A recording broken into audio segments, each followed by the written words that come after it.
go. Alrighty, folks, welcome to this 2 hour. I don't normally do 2 hour sessions, but Jason Pritchard is a bachelor this weekend. His lovely wife and father-in-law and others are enjoying some time in Europe. And my boy said, let's do 2 hours. Let's work. I'm ready to Let's work, work. dude. I can work all day long, just like I like. I love it, man. Yeah. That is amazing. Folks, again, like all these sessions inside school, the intention is for you to ask questions, right? What we do inside the school community is at least once a week, I bring you one of my millionaires, which gives you the ability to interact and ask questions that are important to you. So hopefully you will take that as an opportunity. Again, Jason Pritchard, if you haven't heard the story, is on my personal Mount Rushmore of real estate investors. He is up there with the folks like Sam Zell and others. So he is that good, in my opinion. We're going to talk about some stuff that's hot in the news, giving you some opportunities to either A, raise your hand, or B, put some questions in the comments. I have 4 topics we're going to run through with Jason first. But hopefully most of this is you guys asking Jason questions. So again, you can put it in the comments. You can raise your hand, whatever you're comfortable with. Jason, you want to give any kind of opening remarks or opening thoughts? Yeah, I just want to encourage everybody. I love these things to be interactive. I have spent lots of time in your guys' seats, coming to events, listening to speakers, and it's always nice when we can get some interaction going. I pride myself on being an open book and transparent, so I know we're going to cover a litany of topics today. So feel free to ask. I will never pull any punches, and I'll always give you guys the real deal. So looking forward to today. All right, topic number 1. Something big in the worlds that you and I play in is the short sale queen. Someone who I first met at your event, I think it was 3 years ago, might have been 4 years ago. I had her on the channel. I was on her channel. But she's apparently been arrested and facing up to 30 years in jail. Again, we know a lot of people that know her. When you heard that, what did you think? What do you know, if anything? And let's just talk about, there's probably more of this out there, I think. So again, let's watch what's going. What do you think about the short sale queen being arrested? Yeah, I mean, my extent of what I know is that for a very long time, she had been working with the banks to facilitate short sales, specifically like in the foreclosure, pre-foreclosure market. And she was faking and forging like lots of documents. So she was forging proof of funds. She was forging purchase contracts with the intent of getting the pre-foreclosures stopped so then she could find a legitimate buyer. That's kind of the high level story that I've heard. And so obviously lesson number 1 is don't ever forge any documents or fake anything like that. I mean, I hope everybody here is smart enough not to do that. But I mean, I think that's the big thing. I think the sad part about it is this was like over, I don't even know, 10 plus years. And it was like $390,000 in commissions is what I heard that it was in the article. Yeah. And so for like this to happen over $390,000, it is so much better to make like legitimate money in this business. And there's so many other ways that you can do that. You know what I mean? It's like, that was the thing that really jumped out to me, Zuber. It was like, you put in all this work and effort to run this scam. And if you had just applied that same effort and energy into growing the business legitimately, it probably would have been more successful. You know what I'm saying? And so, there's lots of takeaways. I think obviously not everything is what it appears on social media. And so I know you pride yourself and we pride ourselves on being around other people. And even with Nicole, I thought, all of her stuff was completely legitimate. It's just a really sad, really, really sad story, man. Yeah. We both obviously know RJ Bates, I think. Yeah. And he obviously was directly impacted. He put out a video kind of talking about it. I watched that. Yeah. He had his FBI. That's got to be uncomfortable. The FBI shows up at your office. That's going to be a big pucker moment for sure, I would think. Yeah. Yeah. No, it's tough, man. So when you're in the real estate game and you're a student of the game, I think there's a couple of things. This is not unique. We have seen people do bad things in real estate for decades, right? There have been frauds and people go to jail wearing orange. And the other thing I'll say is this isn't the only one. I suspect over the next year or so, we're going to see more of these folks wearing orange jumpsuits, right? I don't know of any specifics, but again, I wouldn't have guessed Nicole was doing that for my 2 Same. interactions. Yeah. But it's out there, right? Money and fame are addictive, right? And if you're in it, frankly, for the wrong reasons, you can excuse away a lot of things. And I mean, if you look at it, obviously, fraud is fraud, but in her mind, I'm sure she was telling herself, "Hey, I'm trying to save a family from being foreclosed on. I'm trying to buy time." At least near Yeah. as I could tell, that's what she was trying to do, was buy time to facilitate a legitimate sale. And that's by no means an excuse. That's probably how it was rationalized, right? Oh, it's okay that I'm doing this because I'm not really hurting anybody, and I'm helping a family.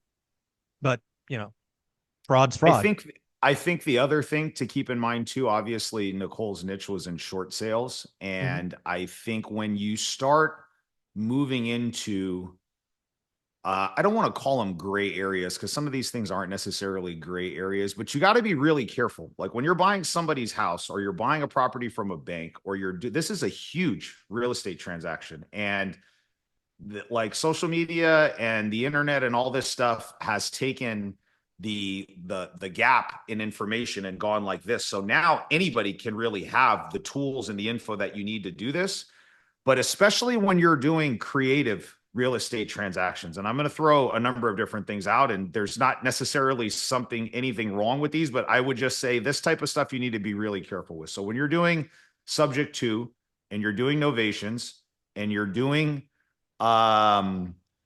short sales, and you're doing these things, like you have to make sure that your paperwork is legit. You have to make sure that you're performing. There's just lots of things that can go wrong with this type of stuff, and people are watching, and you just have to be really careful. And I think the kind of the boring stuff, the bread and butter stuff, the things that are a little bit harder, like forcing yourself to learn how to raise capital so you can actually buy a property without having to do some of these creative options and things like that. I think those things are good tools to have in your toolbox, but you have to be able to put yourself in a position where you can directly perform, because when you've got to rely on bringing somebody else in, and that's a big part of, I think, why Nicole got in trouble. She didn't have the capacity a lot of times to say yes or no herself on one of these deals, right? So she had to forge proof of funds. She had to forge these other documents to buy time to try to scramble to find somebody else. And if you were in a position where you could just say yes or no, then you eliminate all that stuff, right? So you have to be really careful with this stuff. Sub 2 is one that you got to be really careful with, because you're making lots of promises to these sellers, and it's become really popular, and you have to make sure that you can perform. And I just caution you guys to be careful and put yourselves in positions where you can be the end buyer on a lot of these things, and that will eliminate a lot of this risk. Yeah, the last thing on this topic is, and I've said this a lot, is there are vehicles in this game that will have their time in the sun. I would Yeah. argue that short sales was not a very lucrative business for probably the last 5 years, right? Everything was selling, da da da da da. So if that's your thing and your niche, again, just trying to look at the Yeah. logic, she almost has to manufacture business because everything is just selling, on the normal market. So I've done again, one short sale in 10 years. I mean, literally, yeah, we have done one in 10. yeah, You know what I mean? Like I've done less than 10 subject to deals in 10 years. You know what I mean? Our core yeah, business is us closing on the property, buying, fixing it, and selling it, or keeping it as a rental property, the stuff that will always work. You know what I mean? yeah. And it eliminates a lot of these gray areas. No, I love that. I love that. All right, that's that. I had dozens of questions on this, so I thought I would just hit it with you because we Sure. we both we both we both know her. The next one I want to talk about is you put out, I think it was an Instagram reel, it might have been Facebook, but again, I stalk you, so I see all your stuff. You're a private money lender yourself occasionally, Occasionally, yeah. and here recently, you did a $200,000 loan to someone in your network for a short term. It was supposed to be a 30-day loan. Yep. And based on what I read a couple of days ago, might have been a week or so, that's not performing. And there are some things you have to do. So talk about being a private money lender, and then tell us the story. Yeah. I'll give you guys some context on the story so you have background on my relationship with this person and how we ended up in this situation. So we've done probably 6 or 7 deals with this person over the last 12 months. So there's a track record of history there. So Okay. When I lend money, I always want to have a prior track record or a very strong referral from other people that I trust. And we had done multiple deals with this person. Long story short, we had a deal that we were going to assign to this person. It was an Hmm. escrow, and he came to us and he said, "Hey, my lender, who I'm going to use, his normal private money lender, was not able to fund in time to close escrow, and the seller was not willing to extend. We had already gotten one extension. The seller was like, you guys are either going to perform or I'm canceling." So I made the decision to say, listen, I'll fund the close of escrow to buy you a little bit of time to get your stuff together with your lender. I'll put my money up, and then we'll swap my money out with your money. And I just baked my assignment fee into my payoff with my loan, right? So I had done, 5 or 6 deals, always closed, never a problem. The first week was pretty good. We were communicating. He was like, yeah, we're good. My guy's getting his money lined up. I talked to him, a couple of times during that first week. And then I started noticing no response to calls, no response to text messages. 2, 3 weeks goes by, nothing at all. I'm calling, I'm texting. And finally, last week, I just shared that post, not really. I wasn't intentionally trying to put the guy on blast because I don't even think he's on social media, to be honest with you. So it wasn't in an intent to try to drag the guy under the mud. But it was really more to try to explain, like, when you borrow money from somebody, the biggest piece of the puzzle and the thing that's most important is an open and clear line of communication, especially if you're the borrower in that situation. Now, some of the lenders that I work with, we've got such a long track record in history. They just trust me. They don't care. They don't need anything. But at the beginning, especially on the first few deals that you're doing, I always think over communication is good. Over update, even if they don't ask for it, send an update once a month just to let you know, here's the status of our progress. Here's what's going on. Here's pictures. Here's where we're at in regards to our timeline. Here's the milestones that we meet. And that was the biggest problem that I have with this guy. Now, I'm not worried. There's no communication is the biggest problem. Now, I'm not worried about not getting my money because I have been a borrower and a private lender before multiple times in the past. So we know how to secure all of that stuff. So we have a first position deed of trust. We have promissory note. We have everything all signed. Everything is legit. It's just, it's frustrating. You know what I mean? And Yeah. so, you have to take this stuff very, very seriously when you're borrowing money to do one of your deals, because one deal goes sideways and now this guy's reputation is done. That bridge is burned. Like, Hmm. you and I talked offline about who Yep. this person was. I mean, people that run in my circle, real estate in our market in Central California, it feels like a big little community and everybody knows Yeah. everybody. You know what I'm saying? And so it's like you burn a bridge with somebody and it's not just, you know, it's not just no more borrowing money from Jason. It's like you're blacklisted now. So you just, you got to be really careful when you do this stuff. Yeah. Again, when you are a private money lender, let's talk about that for a minute. Let's talk about securing the process, because again, this is Yeah. not just a handshake deal, right? This went through No. escrow, got title. Um, what kind of LTV? Like how secure is your position? So the after repair value on the property is low 300s. Okay. So I lent him my note and my loan is for 186, but I only put up $160,000 of my money, Right, if that because you makes had sense. your Because the spread. 186 Yeah. is my spread in there, right? So we Right. only put up 160, Okay. but if he tries to turn around and sell this thing, my deed of trust is going to pop up. So if he tries to do that through any title company, my deed of trust needs to get resolved, and they would Hmm. have to pay me at least $186,000. So that's how you do the security, guys. I never do handshake deals. I never do any loans outside of escrow. I just have never done it. And I borrowed probably upwards of probably close to $40 million at this point over the last 10 years. And it always runs through title. It's peace of mind for me. It's security for me. It's security for the lender. I just prefer to do it that way. Oh, And you have to do so it that way. we always want to have the paperwork on the up and up. The escrow officer does everything for you, and so it's cleaner and easier for everybody when you do it that way. Right. So I don't know if there's been any update. Has the guy communicated since that post? I'm sure he saw it or was told about it. Has there been any communication yet, or are we starting foreclosure I process, or what? actually looked up his wife and I called his wife and I said, "Look, hey, I hate to do this to you, but I'm left with no other I'm left with no other options." I Mhm. basically just skip traced her, pulled her information out, and I said, "I don't mean to drop this in your lap, but here's where we're at. Right. And I have not had any luck getting a hold of your husband in the last 3 weeks. We have a $186,000 loan that was due last week. Mm. And you're going to be getting a demand letter in the mail by UPS tomorrow. And I just want to be out in front of this. And I need you to have this person call me ASAP. And it was, it was interesting. I feel like that conversation was good. She said, hey, I'll reach out to him. I'll find out. I know he's out of town working on some project. She didn't seem to have any idea about, what was going on and what's that. So first step for me was just sending that demand letter. There's a 30-day period that I have to wait from when the note was due to when we can actually start the foreclosure process. So we're kind of in that period right now. So the demand letter goes out. We're just waiting to see what happens. In the meantime, we're just continuing to call and reach out and hopefully, Have you had anybody in your network drive by the property, the secured asset? Is there anything going on? Yeah. No, there's the other problem is there's tenants here. There's tenants in this place. So that's the other thing that really bothers me is it's like, I'm like, dude, the seller, nobody is communicating with the tenants in the last 30 days. You know what I'm saying? So they're like, do I owe anybody rent? Like, what's going on? Like, I don't know what's going on as the person that has the note and the loan secured against it. I can't legally go over there right now and start having a communication with them because I'm not the owner of the property. Right. And so there's kind of this gray area there where, let's just say I ended up having to take the property back.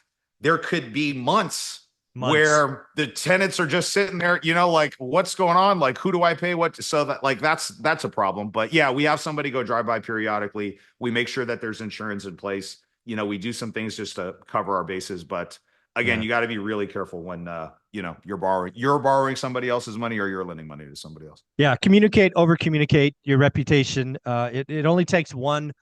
I think Warren Buffett said, building a reputation takes decades, but you can lose it in 10 minutes. That's right. And this guy clearly has. All right. 2 more topics I have prepared for Jason. Folks, remember, put in your questions. This is an opportunity to interview and ask questions of somebody on my personal Mount Rushmore. So don't miss this opportunity to ask him any and all questions. He is an open book. So Jason, you put out a post. This was on Facebook. Again, sorry, I stalk you. Basically, the net of it is rentals are not passive. Yeah. So let's talk about that.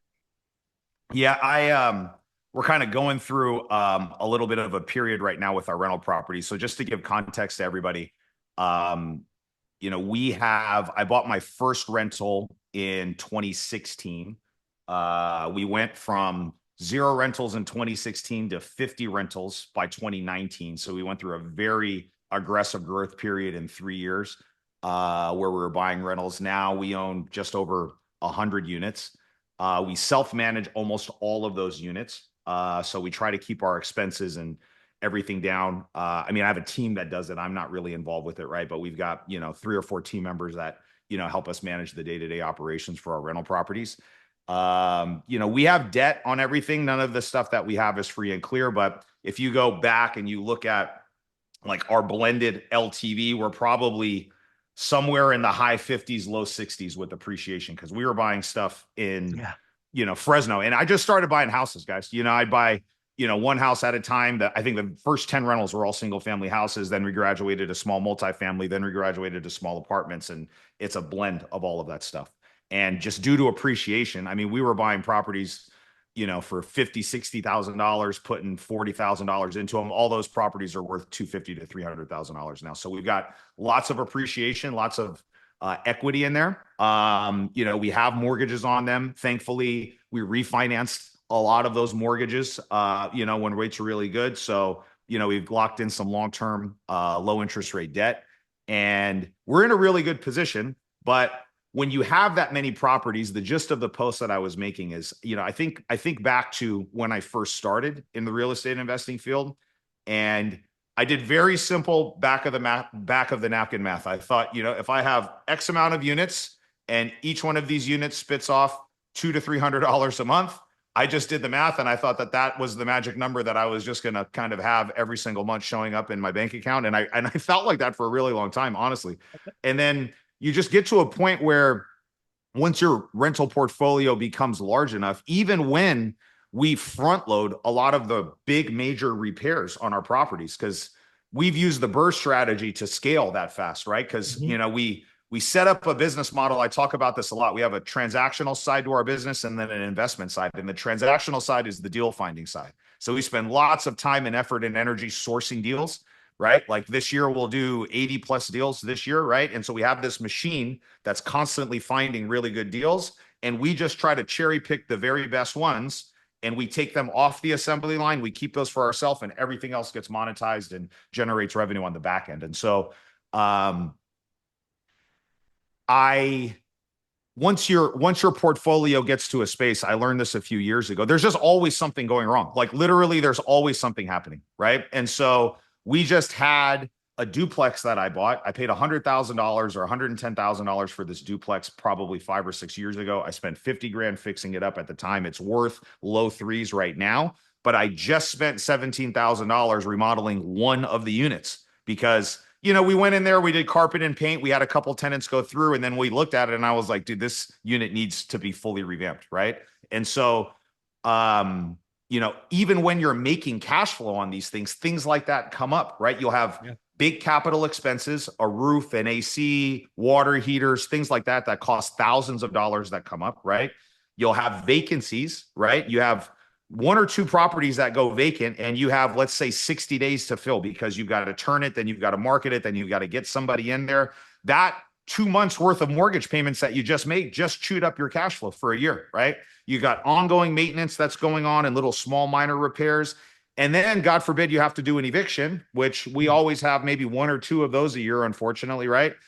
All of those things combined across 100 rental properties, and there's always something happening, right? And so you can definitely make cash flow. We monitor this pretty closely. Overall, our portfolio is positive and generated money. We actually did this exercise leading up into that content that I created. We've got 4 rental properties that were negative cash flow for the year for different reasons. One of them we're selling this year is actually an Airbnb that's like completely non-performing that we're just kind of cutting ties with and being done with. And then the other 3 are ones that just required big capital expenditures because we needed to turn them or something, that was a big ticket item went wrong. And so you just have to be really careful. And it's not, I had people message me on that Real Zuber and they were like, well, what are you buying them for if they don't cash flow? I'm not saying that rentals don't cash flow. I'm saying that they're not passive. And that was really the big That thing, was the right? key. And so that's like rentals, if you do it the right way, like you said, you shouldn't be buying alley. You shouldn't be buying stuff that doesn't cash flow, right? So our rentals cash flow, it's work. And so, you just have to know what you're signing up for. When I saw that reel, I knew how the I'll call it the novice or the inexperienced would react, and it was just that, right? They would attack the cash flow angle and not the passive. They kind of missed the point, right? One of the things that I talk about all the time is people always beat me up on appreciation because I don't calculate it. I don't look at it. I know it's there, but I live and breathe. And Olivia's been retired for almost 9 years. I've been out for 6 years. We live on our cash flow. Yeah. Right. And to your point, we evaluate our properties every year, and there's always 1 or 2 that are negative because of a big turn or a big capital expense. But again, every month for like we put a roof on an apartment building this year, which is like 24 grand or something. Yeah. But we've been banking capital money for that property every month for 10 years. So it's not like we didn't have the reserve set aside. It's just that year, that building's, going to look negative cash flow. But again, we live on our cash flow, and then, appreciation certainly happens.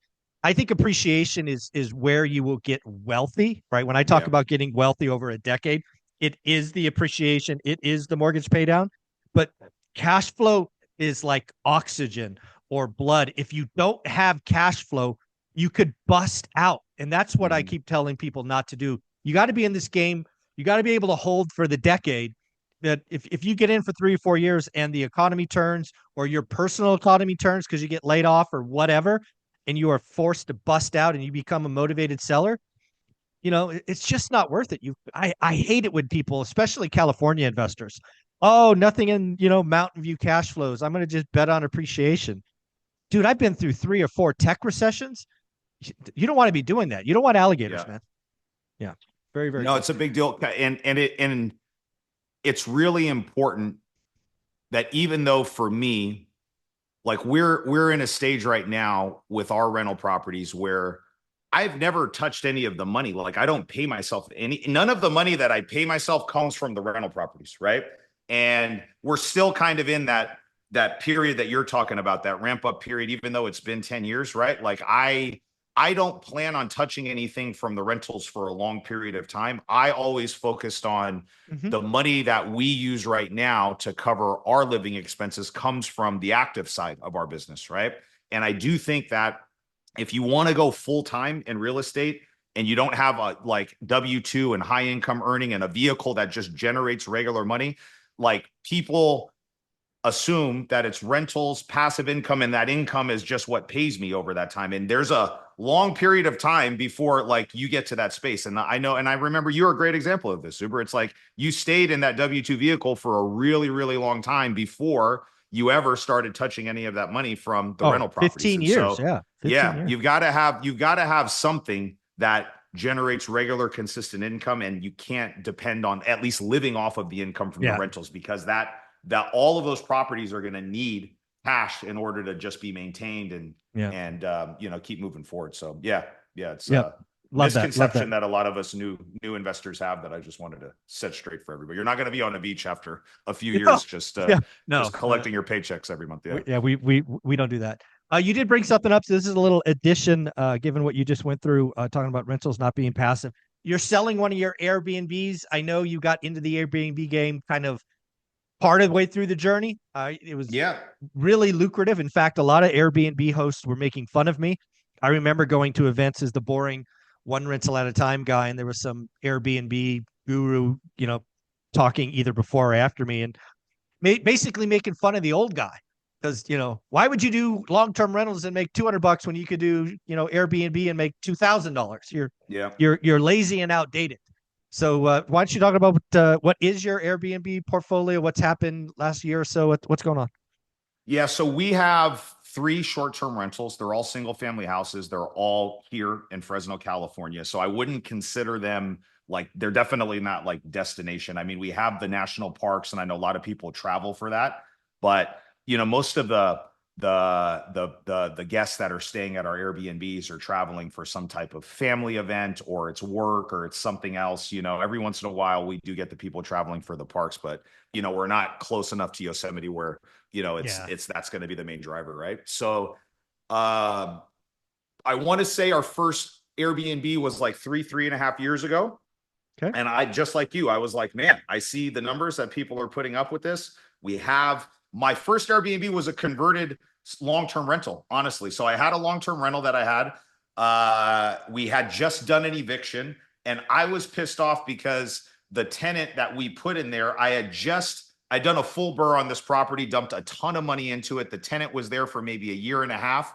And after they left, they had absolutely destroyed the place. And so I had to dump another $20,000 into redoing this entire house after I had already invested like 50,000 to get it all up and running. Cause it's just worst case scenario, like nightmare tenant, just everything that could have gone wrong with them went wrong. Right. So I was like, why don't we just try this? I'm going to have to spend the money to fix it up anyways. Let's spend a few more bucks furnishing the house, and we'll try it with one. And that one was performing. That was kind of in the hottest point of that market where just, Airbnbs were printing money out here.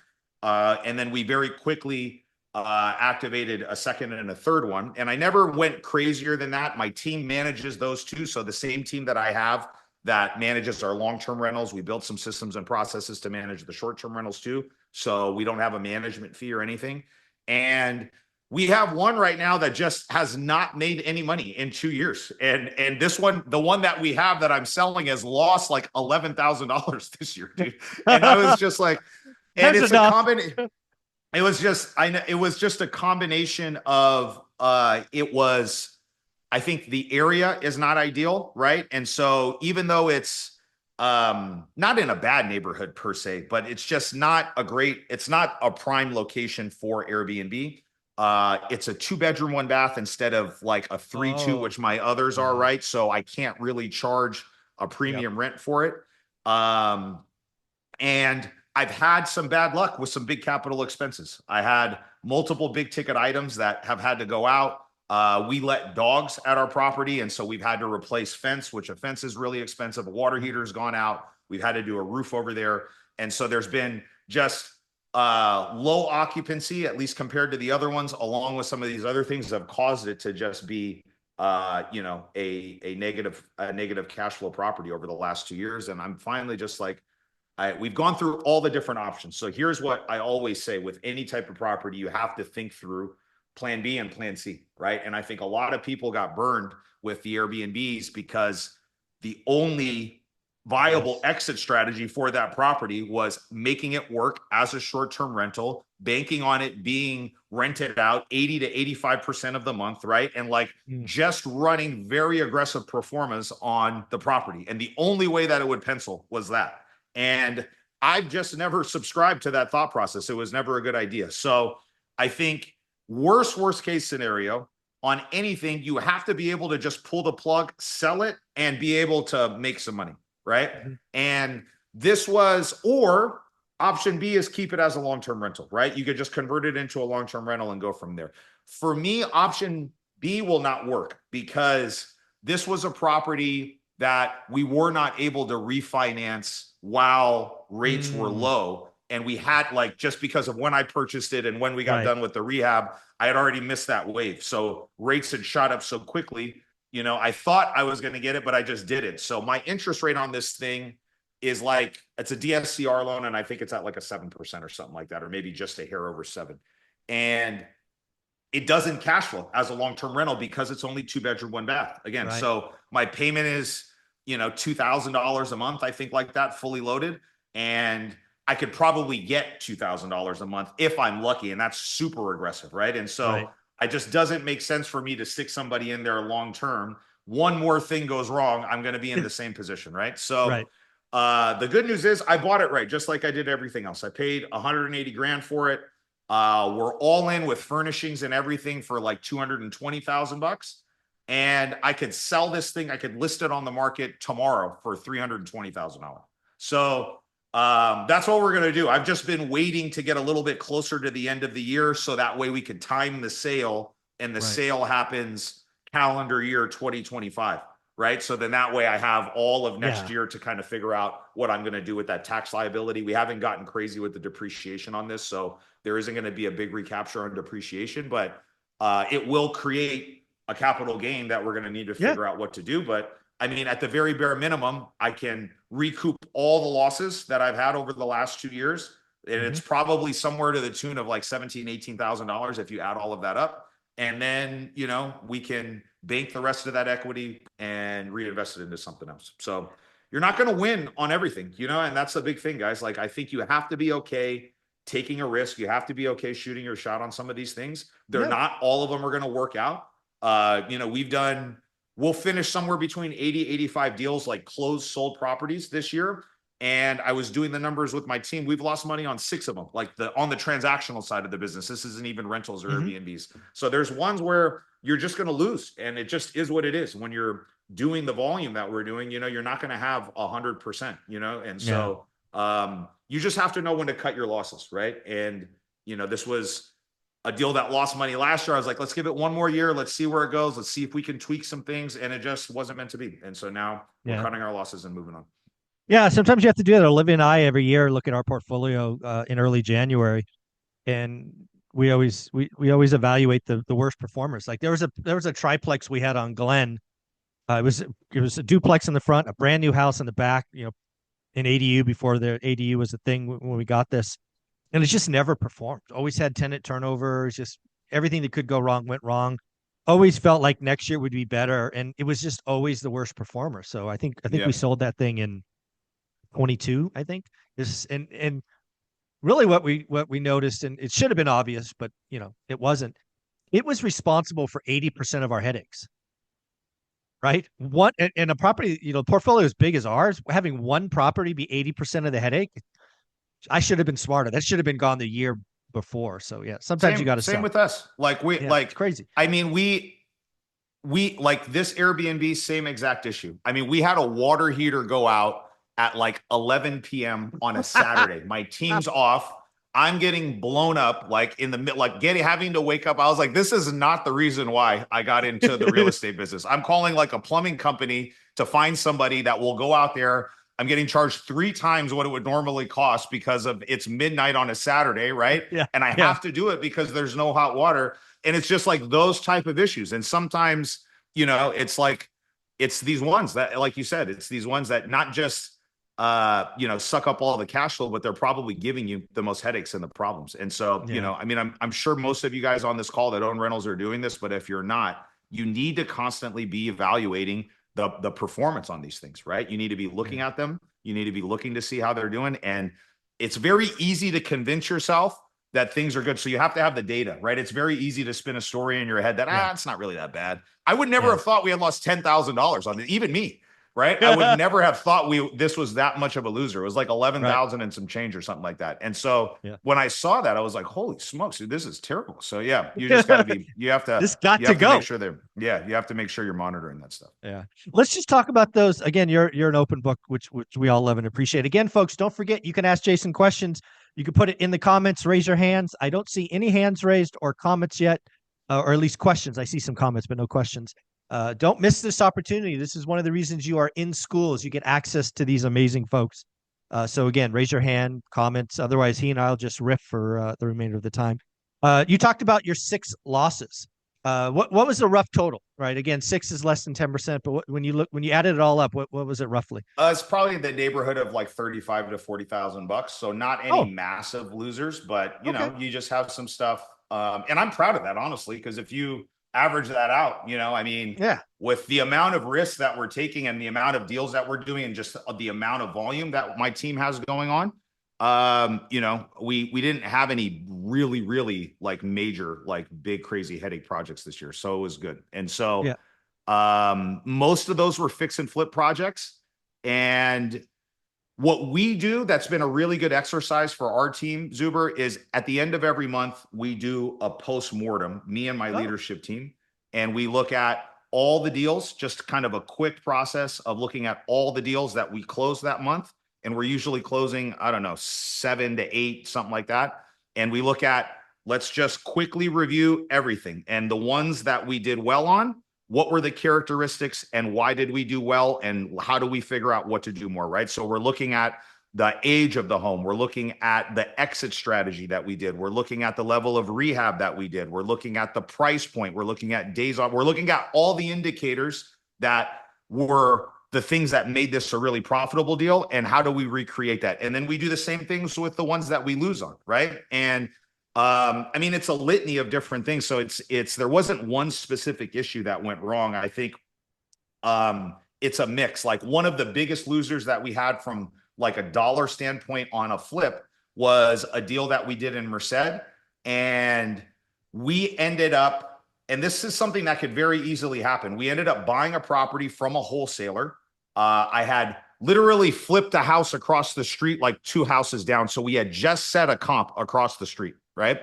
And so I was like, dude, we literally just sold this house a week ago. This one's across the street. I already like this neighborhood. I already do really good in Merced. And we ended up buying the house, but the seller had a long time ago converted the garage into living space, and then they reconverted it back into a garage.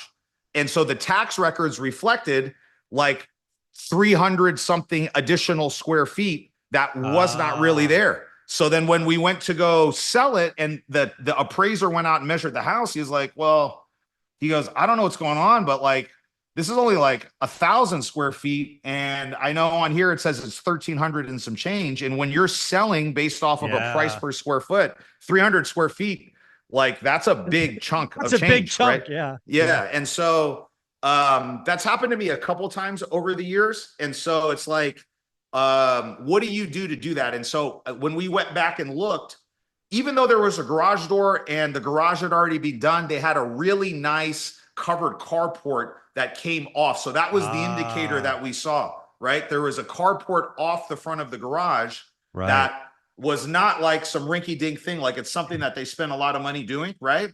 And so you have to just, and by walking the property, even though I never went to go walk that property, it's my team. It's hard to just by eyeballing, because we don't go measure every single house when we're buying it. So it's hard to go eyeball like, this feels like 300 square feet smaller than what tax Right. records is, right?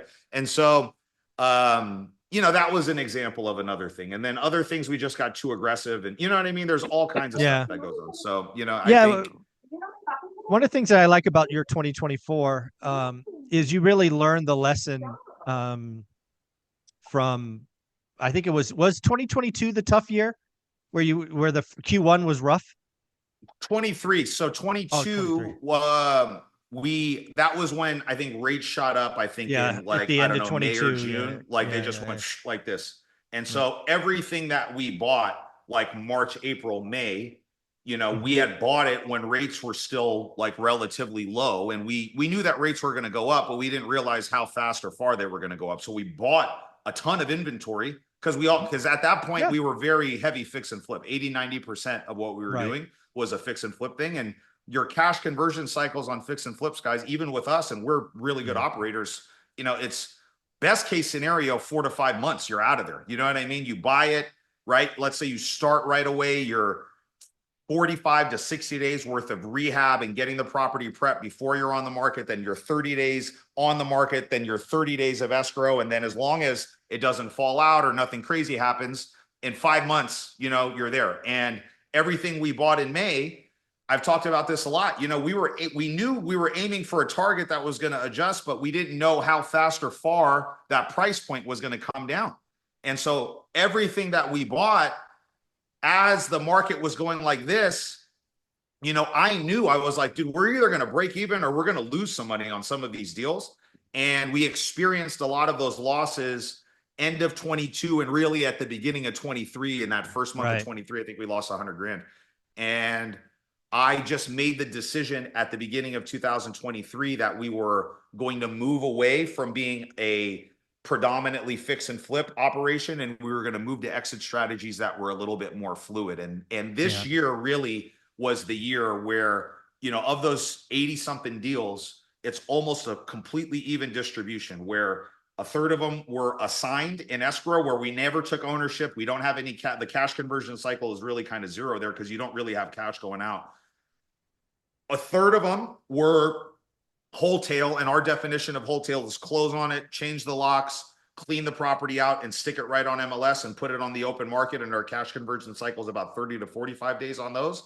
And then the last third is fix and flip. And fix and flip is still my least profitable of those three exit strategies. And we That's flip more funny. houses than most people, and we still make the least amount of profit on the fix and flip properties. And so we're Yeah. just leaning into what our strengths are. Our strengths are finding deals, negotiating good prices with sellers, being able to raise money. So putting those properties that we can wholesale on the open market. And that's just been something that's been really well. We're having our best year that we've ever had. And it's because of a lot of intentional hard work. And we're also, lucky and grateful because we know a lot of people are not experiencing that, and they're experiencing a lot of challenges in this market. But you Yeah. can't, we talk about this a lot in corporate America. The goalpost always changes. So I've always embraced adapting, pivoting, changing, evolution. And lots of people just get stuck in their ways. And because they feel like they made money in this business Right. doing a certain thing for a certain time period, that it's always going to be that way. And it's just not. The things that I used to do at the beginning don't work anymore. So, you just have to Exactly. be willing to grow and evolve and adapt. Yeah, very cool. Well, Craig, we're going to go to you in a minute. We're going to hit Sean's question, which was echoed by James here. I'll shorten a little bit, but here we go, Jason. If my goal is to get to 10,000 a month passive income and I have $30,000 to start, what is the best baby step? If my goal is buy and hold, but willing to burr, I like my W-2 and planning to use it to generate income. So basically, I'm at the beginning, got a little capital. What are your thoughts? With $30,000, and you're wanting to buy and hold initially, I'm going to give you a couple different answers. If your goal is just to buy and hold, and that's where you want to start out, I would focus on finding off-market opportunities, because those are the things that will work best for the burr strategy. Because typically when we're buying off market, we're usually buying it at a steeper discount. So if you're not going to invest the time and money to learn how to go directly to the seller, right? With either with mail or calling or just generating leads directly from sellers that would be willing to sell to you directly. Because what I have found is when we're working directly with the seller, that's where we get the properties at the deepest discount. Every time we insert somebody in between us and the seller, the price typically goes up because all those people need to get paid. And there's nothing wrong with that. It is what it is. So what I would do is focus on developing relationships with agents that are specifically working with other investors, right? So I would go and spend some time looking at like flipped properties that are already remodeled on the market, right? And you can go do a little research on that property, pull them up in Property Radar or the tax records or whatever system you have access to, and look to see how fast that property is turned. And if you saw that that property was bought 6 months ago by an investor and now it's fully remodeled, and flips are usually pretty easy to sniff out when you see them on the market, I would call that agent and make a list of all the agents that are doing that in your market and just try to get on the short list of people that are investor clients for them. Because those type of agents, you very rarely find agents that are like high-end luxury, selling lots of houses for retail buyers, and then they also specialize in finding fixer-upper properties. It's usually one or the other, right? And so you got to start making relationships with those agents and get on the short list of people that they will call the next time that they find an opportunity like that, right? And so then that way you can get something that's maybe potentially a pocket listing or maybe a landlord client or something like that, and then just go from there. The other thing that I would do is start connecting with other investors that wholesale in your market, right? And the easiest ways to do that are to go to like local networking events. Most real estate markets have multiple Facebook groups for off-market properties. So you can just go into Facebook group, search real estate investor and insert your city, and there'll be multiple people that come on there. You've got to start making connections there. Or a hack that you can do is go into Google and search sell my house fast or sell my house for cash in my market. And the first 10 people, the first organic search results that show up on page 1 and page 2 of the Google search, like those are the companies that have been the most established, that rank organically very high. And I guarantee you the vast majority of them are doing some type of high volume of wholesale. Like for us, our example, our website ranks 1 or 2 on a lot of the main keywords, and we're doing a lot of wholesale on our stuff, right? So you can just go call that number on those websites and just say, hey, I'm not looking to sell my house, right? Come up with a small elevator pitch and just talk to their team and say, I'm a buyer, I'm looking for a property, I'd love to be on your list of people to get these off-market properties. And then you got to start getting these properties coming in and analyze them. So that would be step number 1 if you want to do BRRRR. I think if you want to scale up to $10,000, then you're going to need to figure out how to generate a higher volume of transactions, because relationships are a good piece, but our business model is one where the relationships supplement all of the stuff that we do with paid marketing, right? And so if you really want to scale and grow at that pace that you're doing, you're probably going to need to spend some time and money investing in going directly to the seller. And that's going to be the kind of the rocket fuel that gets you going fast. And then the relationships will supplement it. So if you want to speed that process up, you really need to do both. But if you're working W-2 and you don't have time to answer phone calls and go on appointments and do all that stuff that you do when you go direct to seller, then you got to get really good at developing relationships and nurturing those relationships. It can't just be like, hey, Mr. Agent, just here, I'm Jimmy, gimme. That's not going to work, because they've got a list of clients that have already performed, that are already working. Like, you've got to figure out how do you provide value and how do you set yourself apart from the other people that have already been working with these people. You know what I mean? And so you got to spend some time thinking about your value proposition as a buyer and how do you stand out from the rest of the pack. Yeah, the other thing I would add to that, because that's all beautiful stuff, and this is why you're on my Mount Rushmore. The other thing I would ask you to think about, and this is who we were. I mean, Olivia and I had 40 grand when we started, so slightly more. But you have to focus on, top line income, right? The other thing you could do to get to this $10,000 number is make more money, right? I happen to be in a career, Jason was in a career where we had, we were commission based. So again, the more we sold, the more we got paid.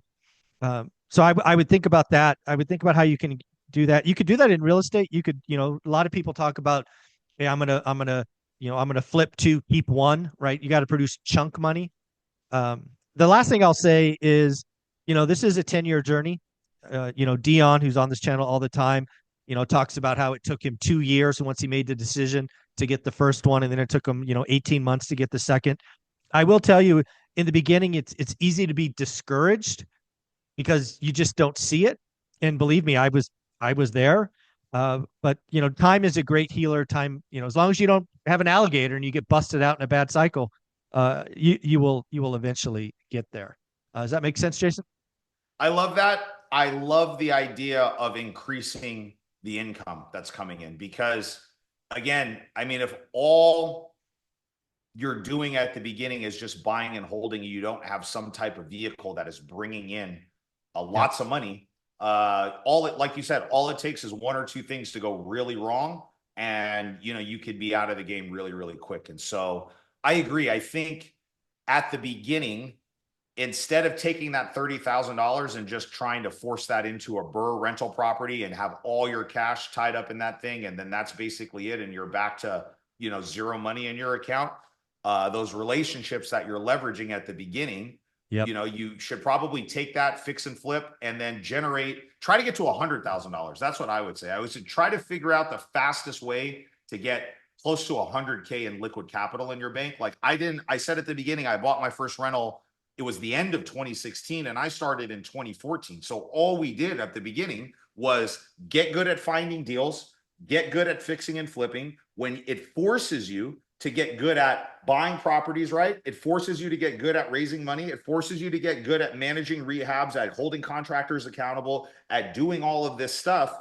That if you're going to Burr is just the next step after fixing and flipping, really, right? There's just two more steps as you put a tenant in there and rent it out and then refinance and get your money back. But you still have to be good at acquisitions. You have to be good at negotiations. You have to be good at fundraising, and you have to be good at finding reliable people and getting construction done on time and on budget, right? So I think probably maybe set the goal of how do I leverage those relationships and generate $100,000 from deals, right? And depending on the market that you're in, that could be 3 to 5 deals that you need to do, right? And that sets a really solid foundation of acquisitions, negotiations, all those things that I just got done saying. And then now you actually have both a vehicle that is bringing deals in, and you have some working capital that can act as reserves. So then when you find that really good deal, you can take that one off the assembly line and then just continue to monetize the other one. So I would say that would be an even better way to start. Love that. Something I haven't talked about in a long time. In my second book, 15 Conversations with Real Estate Millionaires, one of the chapters is this young man right here. So don't forget, if you have that book, bring it to the Vegas event because he will be there. I'm sure he'll autograph it if you ask him, take some pictures. So very, very cool. Craig, you had your hand up. It's no longer up. Do you have a question? No, yes. On mute. Unmute. Thank you. Yeah, I did have a question. I don't know if you can hear me okay. I'm in I an can hear equity you. house. Okay. Yep. So what does your team look like? Are you using virtual assistants?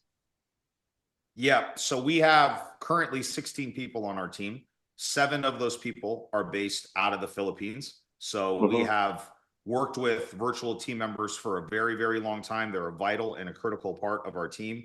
They are basically involved in every aspect of our business, from lead generation to acquisitions to deal analysis to transaction coordination to operations to managing rental properties, bookkeeping, accounting. I mean, those 7 people that work do all that whole list of things. The rest of the people that are on my team are basically like my leadership team members. So I have one person that works for me that basically runs everything to do with marketing and acquisition. So where do the deals come from? I have one person on my team that manages everything in regards to operations. So for us, acquisitions ends when the deal gets signed with the seller, and then operations steps in, right? And so at that point, there's a handoff from the sales team, so they continue to focus on finding deals, and the ops team can take those deals and move them down the assembly line to get monetized. I have one person that works on my team that helps me run with our coaching business, and then we have some people underneath there. And so I think if you're just starting out, I you know, my business has grown significantly from an overhead standpoint, a team standpoint, I'd say in the last 24 months, and this was intentionally. Mhm. But for, let's call it, you know, I'm 10 years in the business now. Let's call it from year really like 4 through 8.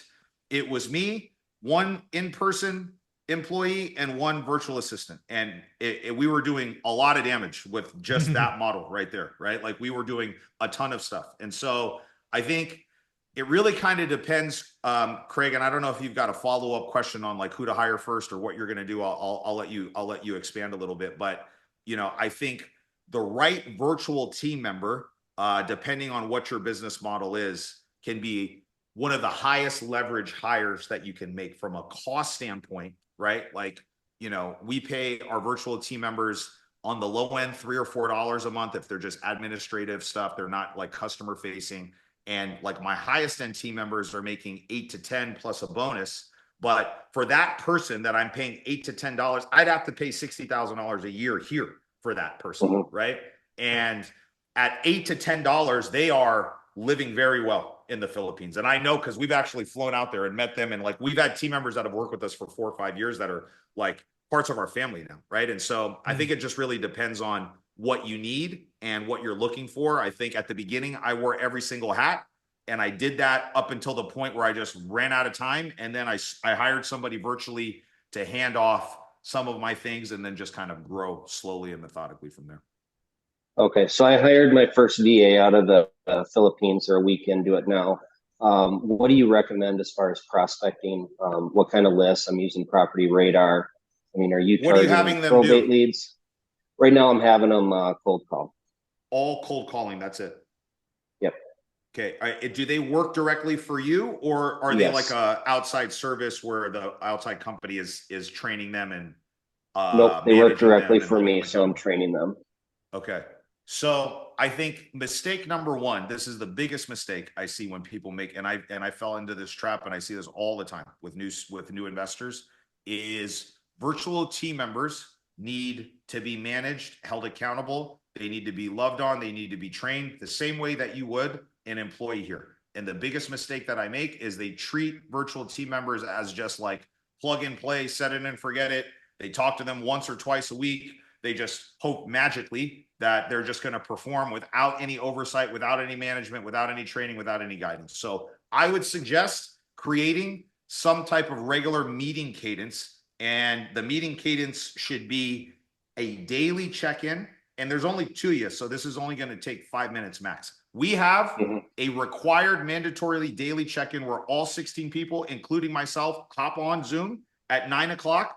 Everybody goes around the horn. We share something positive that happened in their day. It could be personal or professional. And then we have some like key KPIs that we need to talk about that the people that need to report those share. And then that's it. So every day there should be like some type of Zoom where the camera's on, you're checking in and you're talking to them. Okay. Yep. That should be just a quick touch at the beginning of the day. How are you training them? And what are you doing to train them for like skill development to get them good? Like, how are you holding them accountable? Do you have metrics that they need to be meeting every day? Like you said that they're cold calling. What systems are they using? Give me a little bit more information, and then I can I tell you. built a list out of Property Radar. I set them up on Mojo Dialer. I gave them an outline of a basic script. I'm having them call people with high equity in my target markets. And right now we're just a week into getting it set up, so under 100 calls so far. Okay, We so communicate throughout go the ahead. day on WhatsApp Okay, and good. then Zoom. That's good. Here's some basic metrics that we use with our team members that cold call, right? We use a different dialer. We use a dialer called Batch. Mojo is good to start with, but Mhm. the last time I looked at Mojo was like a 3-line dialer, meaning that once you put your list in, it'll call 3 times. Batch and a lot of these other ones that are a little bit more robust will let you call up to 10 numbers at a time. So just from a volume and a frequency standpoint, you can get on the phone and they get more reps, right? So my Okay. team should have minimum of 800 dials a day. We're looking for 10 conversations a day, and we're looking for 1 qualified lead. And what constitutes a qualified lead for me and my system? Every day, every single day, this is the metrics that the standards that they need to meet to work for my company, right? And what constitutes a qualified lead for me is we have 4 different pillars, right? So we need to know a little bit about the house, right? What's going on? The condition of the property. Is it owner occupied? Is it tenant occupied? Is there major repairs that need to be done? Talk to us more about the house. Then we want to know why the seller wants to sell. So pillar 2 is motivation, right? What's the reason behind why? And this is the most important part of that initial call, right? Most of the VAs, especially the ones in the Philippines, they because I feel like the culture, they're a little bit more subservient. They're kind of order takers on the phone, and they like to just focus on just the house itself and talk to me about the age of the roof and all this stuff. And you really got to encourage them and also train them on how to uncover motivation from the sellers, right? Like, why do you want to sell this property? What are you going to be doing with the money, right? Like, how many other decision makers and influencers are going to be part of this thing, right? So that's number 2. Number 3 is time frame, like the when behind why they want to sell. We typically want to see sellers open to a potential sale within 90 days or less. Anything longer than that, it doesn't mean they're not qualified. It's just not a hot lead that we're going to look, because in 6 months, the market may change, our offer is going to change. So it's going to be more follow-up. And then last is price. Okay. If we get 3 out of 4 pillars, then it gets pushed as a qualified lead into my system. For you, I'd say even if they can get 2, because right now more is better, and then you can kind of refine the skill set a little bit. But I would hold them accountable to some standards. So every single day, right, they should be sending you an end of day report that says, hey boss, here's number of dials, here's the number of conversations I made, here's how many leads I generated. So when you talk to that person on 9 o'clock the next day, they should be reporting those KPIs. And it's just an accountability measure, because nobody likes to work for a company where every day I know I've got to report numbers and I'm missing my metrics every single day. So part of you just checking in with them every day, it's to build a relationship and culture and get them connected to what you're doing and your company vision and connected to you, Craig. But 2, it's like, how many dials did you make? How many people did you talk to? How many leads did you get? And if it's missing the mark every day, day in and day out, now you actually know, like, okay, what's the problem here? Is it my list? Are you active? Are you doing all these things? Like, what's going on? So I would do that. And then you got to do something to train them. What are you doing in regards to like training them, skill development? Like how, like, I know it's just started, but let's just talk about your plan maybe and what your plan is for that. Great question. The guy I picked up was a VA for a realtor out on the East Coast. So he is familiar with prospecting for realtors for sale leads. I'm also a realtor. So the non-qualified leads for wholesale, I can put into my real estate business. So I haven't really thought about training it, other than I used to do cold calls myself. So I know how it works. I just know the numbers are much harder to hit than I used to do 20 years ago, because people don't answer their phones anymore. So once a week, I would absolutely have I'd carve out an hour just to sit down and talk with them. And I would be reviewing a call. Mojo should be recording all of your calls. You should get recordings. I've got all every of them recorded. Yep. Okay. So you should, and then I got the CRM built into Mojo as well. Good. You should review a call from like a qualified lead, right? So let's say he should be pushing 5 leads a week. You know what I mean? If that's your standard or whatever your standard is going to be, you should spot check every one of those. And in your free time, if I were you, I'd listen to all 5 of those conversations. Just when you're driving in the car or in the gym, just take a little bit of time to spot check and listen to those conversations. And you should pull one good call that you can say, hey, I listened to this one. You hit all 4 pillars. You did really good. When they gave you this objection, you handled it very well. And then find one where there's area of opportunity, where they just sounded off. Their tonality was off. They didn't hit the four pillars. They just, they didn't do a great job of that, right? And give them, positive reinforcement on the things that they're doing good, and give them constructive criticism on the areas that they need to be improvement on. And they respond very well to that type of stuff. I've found that, right? I think when you just let them fly by the seat of their pants and you give them no feedback at all, that's when things are going bad. And then the last thing that I would say is you need to implement, how are you monitoring like their hours, how they're paying them, if they're working, if they're on shift, like, are you using a software or something like that to do that? Or how are you doing? Are they manually just giving you hours, or what's the setup that you have? I'm basically taking his word for it and then judging based on. So don't do that. Stop that right now. You need to do Okay. what we use is a system called Time Doctor. And I think it costs $10 a month per employee, or maybe $14 a month per employee. 100% worth it. And it does a couple different things. One, they have to log into Time Doctor in order to get paid. Okay. So this is what is going to track the hours for you without him having to track it or without you having to track it. Right. So at the start of shift, they log in and then it tracks their time. And then if you're paying like bi-weekly or however you're paying them, right, you just pull the report for that time period and you take the time that they were logged, and no manual time. So this is a big thing with Time Doctor. With Time Doctor, they can manually go in and say, even though I wasn't logged in, I work these hours. And we just set an expectation at the beginning. You're only paid for the time that you're logged in. Okay, that's it. So there is no manual updating of time.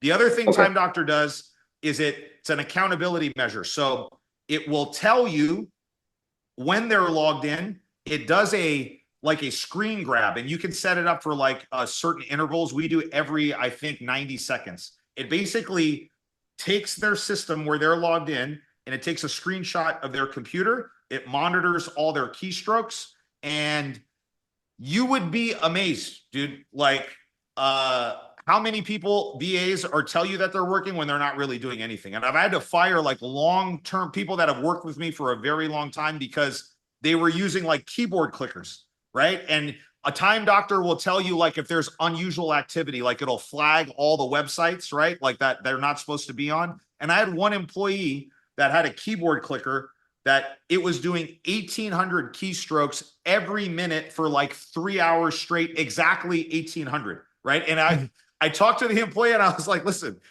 it's impossible. There is no other explanation that you can give me that would say that you don't have some device, that's working on here, right? And so it's like you'll catch the employees that are bad actors, and it basically it prevents lots of stuff because virtual work is such a big thing, and they will work for you. They'll also work for somebody else, and then they'll work for somebody else, and they have all these different jobs going on.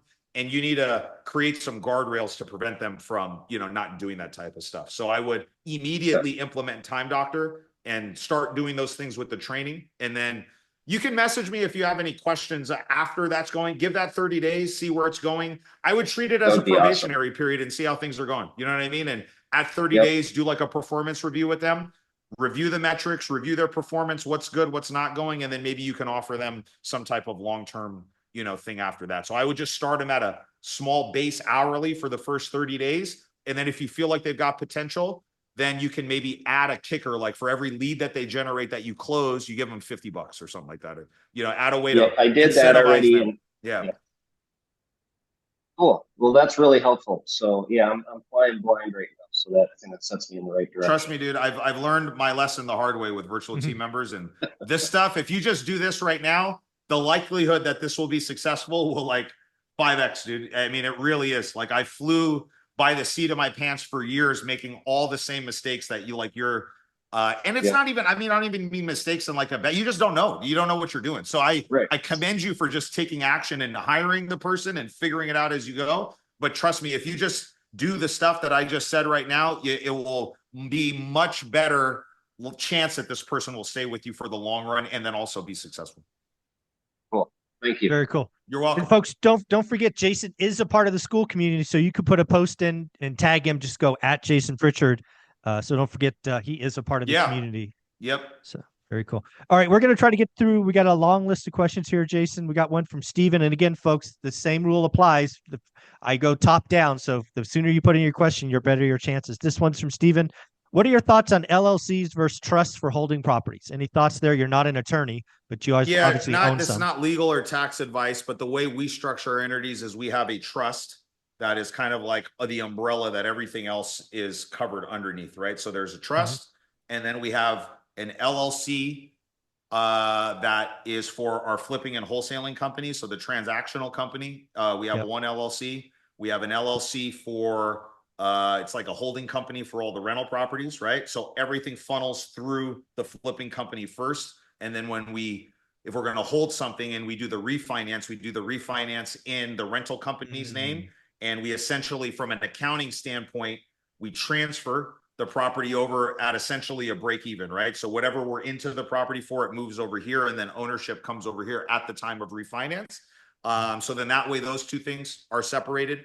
And then that's pretty much it. You know, everything else that we own, like I have one partnership for some other things that we're doing, and my interest in that partnership, my interest in any other like large joint venture deals that I'm doing, it all funnels under the trust. So then that way, God forbid something happens to me and or Jennifer at the same time, we avoid probate, and there's a very clear path for like what we want to happen with our properties and our kids and who's overseeing that stuff, and then just go from there.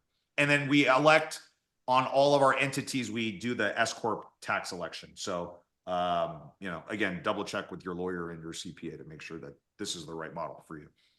Very cool. Next from James, do you have any STRs or LTRs outside of California, outside of your state?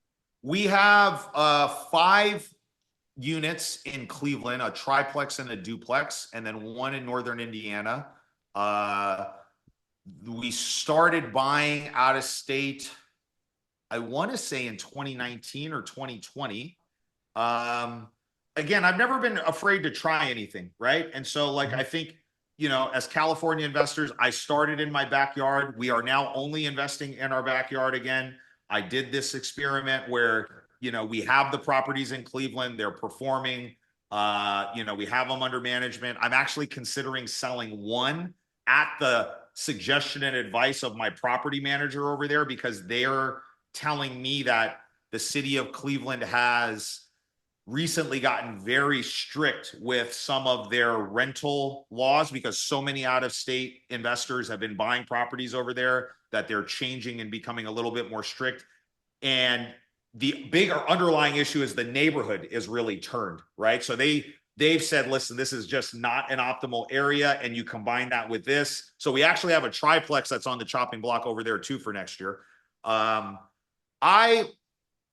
My main business is here. My backyard is California. We know our market very well. All of the deal flow that we're doing is here. All of our boots on the ground are here. My rentals have performed better out here. I made the decision to just focus my efforts and energy over here. So I think if you are going to go out of state, I know lots of people that do that at a very high level and they're successful, but that's all their focus is over there, right? And I've learned as I've gotten distracted from my main business, i.e. short-term rentals, because I think you asked about that too. And we had spent some time talking about short-term rentals.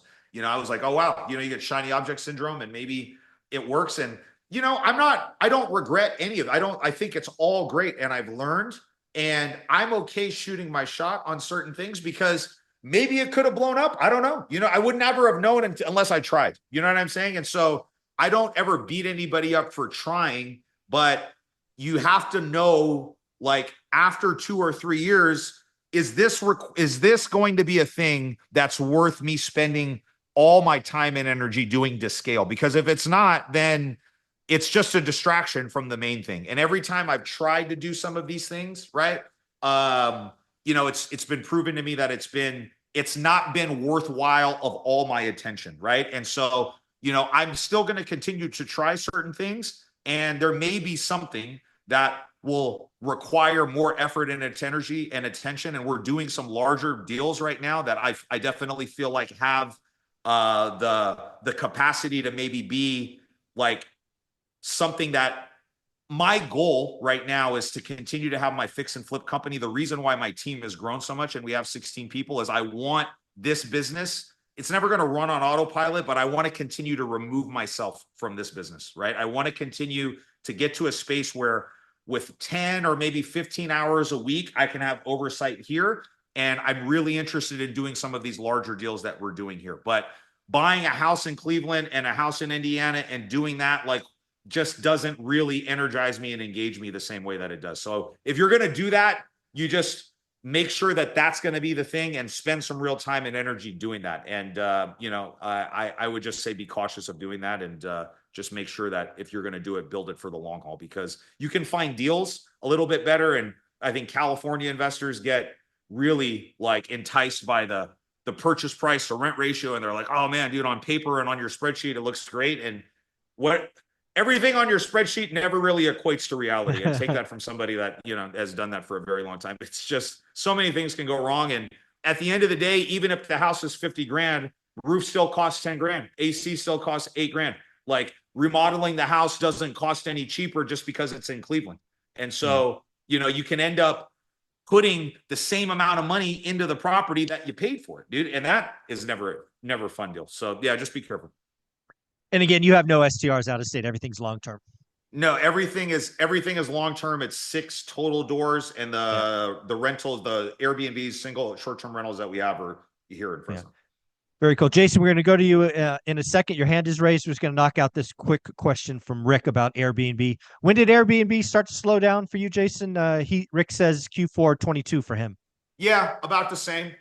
There was a oversaturation in listings, right? So there was, again, just, something becomes hot, everybody starts doing it.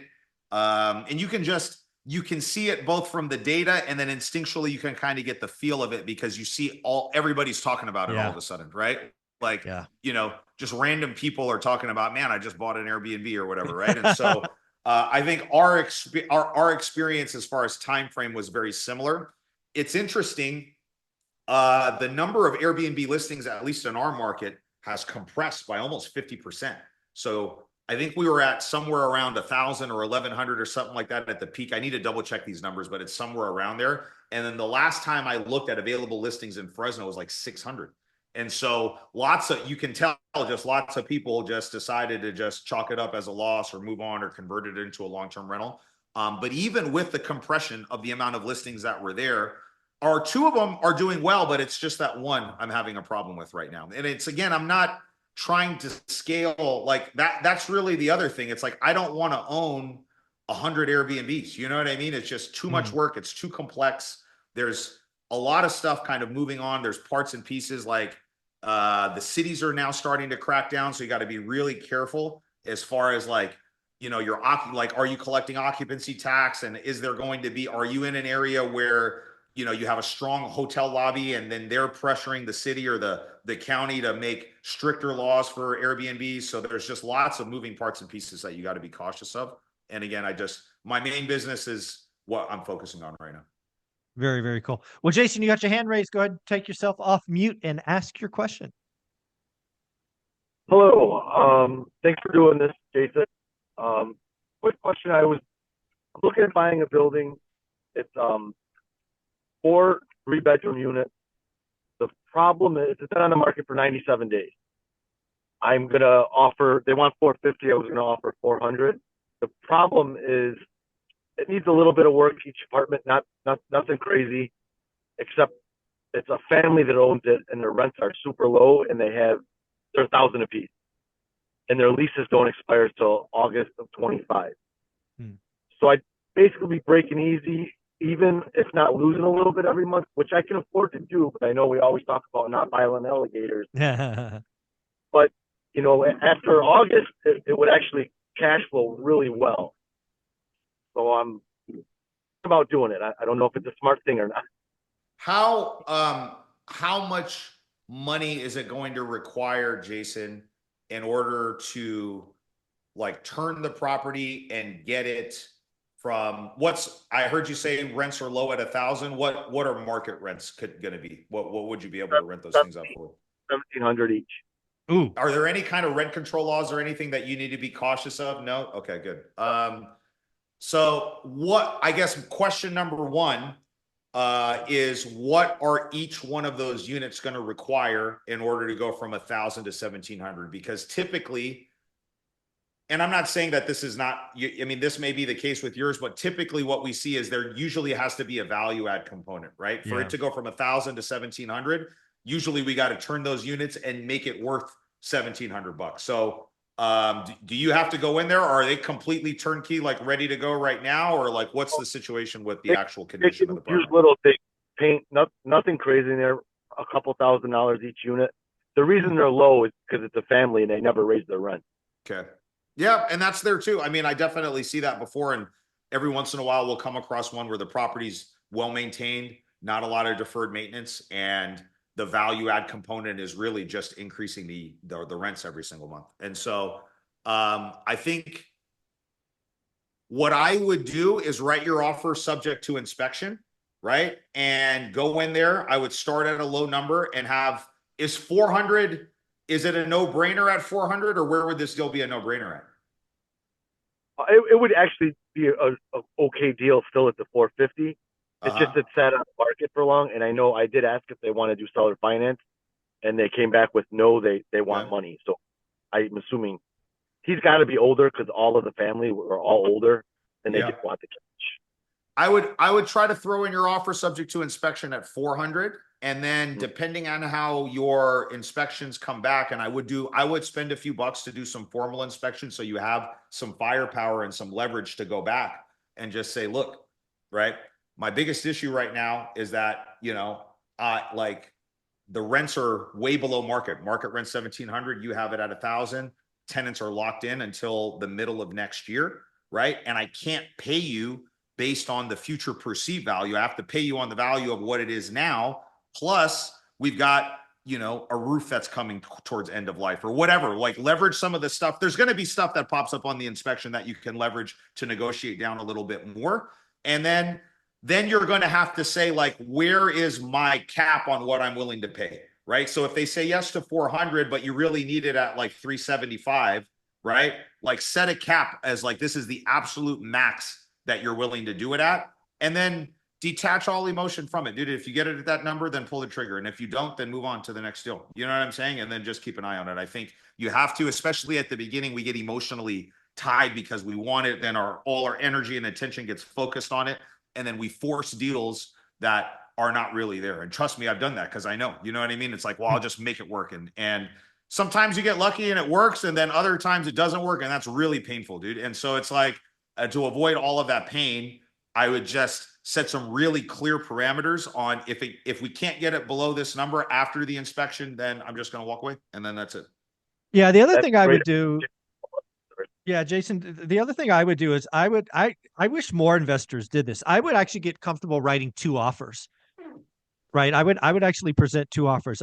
And again, Jason's absolutely right. You got to buy it on today's value. That's why the property's on the market 97 days or whatever it was. So I would write a cash, or, cash, AKA loan, but not at 400. I would probably write it at like 357 or just some odd number, much more below that. And then the second offer, I would write it 400, but I would probably put a seller second on it and say, hey, I would probably write this up because, again, I'm just trying to take their temperature and show the delta in the price points. 400 grand. Oh, by the way, seller, you've got to hold back $50,000, no payments, no interest for 12 months because I can't pay, it's not worth it until I can get it to 1,700. So basically make a portion, and I make it a significant portion, 50, 80, 100 grand, where they get that money later. Maybe you can burr out or something. So I would try to create a big delta between all of your cash now and some of your cash now and some of your cash later to buy yourself time. And again, tell them the story. Dude, it rents for 1,000. I got to afford the mortgage on 1,000, right? I have this inspection report. I got to dump 18 grand into this today, right? So I wish more people got comfortable writing 2 offers. What do you think, Pritchard? It's a really good idea. And you just, what's it going to hurt? You know what I mean? Like you put it out there, and I think sometimes agents will say like, well, yeah, they're not really interested, but it's all in the presentation on how you do it. And if they see one number here and another number over here, and they actually sit down and do that, that may trigger something else in the seller's mind that maybe the agent didn't present it the right way, And so don't be afraid to shoot your shot, dude. That's it. And I think it's just continuing to do that, rinse and repeat that process over and over again. But yeah, I would be set some parameters for where it's a go for you. And if it goes outside of those parameters, then just, be willing to walk away from it. Yep. Walk away and follow up. Because if it's on the market 97 days, it will be on the market 121 days and then 150 days. And eventually they will sell it, take it off, or sell to you. I mean, there's only a few ways these things go. So follow up, money's in the follow up. That's right. Like Jason, in your transaction business, what is the average time you touch someone before you got, because again, money's in the follow up. and I forgot to bring this up. I think it was Craig was the gentleman that came on with the cold caller. This is really good for as far as setting expectations. I'm glad that you brought this from when we're doing outbound lead generation, guys. So outbound means like cold calling, cold texting, door knocking, things like that, where the sellers are not coming to us. We are going out and engaging them. Industry standard, and this has been proven to be true to us from the first time that we contact them, the very first time, Craig, that your VA gets that person on the phone and qualifies the lead, it's 6 to 9 months on average from when they're signing the agreement with you. This is not when money comes into your company. This is when they agree to work with you, right? And then depending on what your exit is, money can be another 6 months after that, right? So like, please know and understand, I see so many people get into the business of doing outbound marketing because it's more cost effective. And there's nothing wrong with it, because if you don't have the budget for mail or PPC or SEO or these other things that require a lot of money to get higher quality leads in your system, they do it for 30 or 60 days and then they give up. And it's like, nobody is closing leads on a consistent basis from cold calling in 30 days. It's not happening. So, and I've been doing cold calling for a very long time, and I pay lots of money to be around people that are doing this at the highest level across the country. Everybody's standard. And we have a system from a training and accountability to track it. We are leaving no meat on the bone, and we are holding everybody accountable. And it takes us 6 to 9 months. So just know and understand, it requires whatever you think the amount of follow-up is, multiply that by 10, because that's what it really is, right? I mean, we have every once in a while, you'll get lucky, and that one lead you'll call them at the perfect time, or they'll get that piece of mail at the perfect time. And, you'll just get anybody can close those deals, guys. Your business is not built off of those. Your business is built off of a system and a process that can create repeatable outcomes. And that requires you to follow up and do a lot of the stuff, because these sellers, if they're selling you their house, this is a humongous decision, guys. They're not just going to do that you're a stranger when you call them the very first time, right? And you got to build a relationship with them.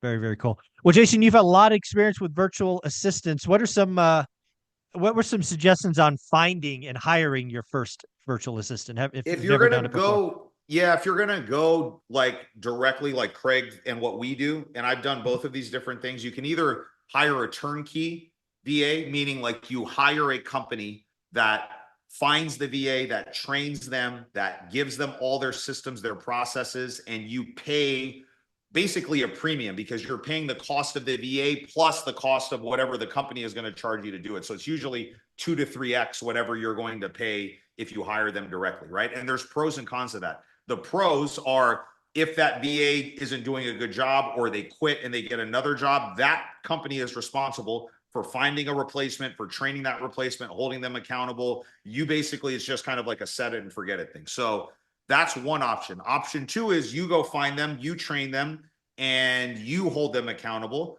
The cost is going to be cheaper, but there's work involved with it, right? So just the things that I was telling Craig, like you got to check in with them every day. You got to train them at least once or twice a week, minimum. You got to hold them accountable. You've got to, buy their systems and all their stuff for them, right? And so you have to decide which route you're going to go and what's better for you for where you're at in your business.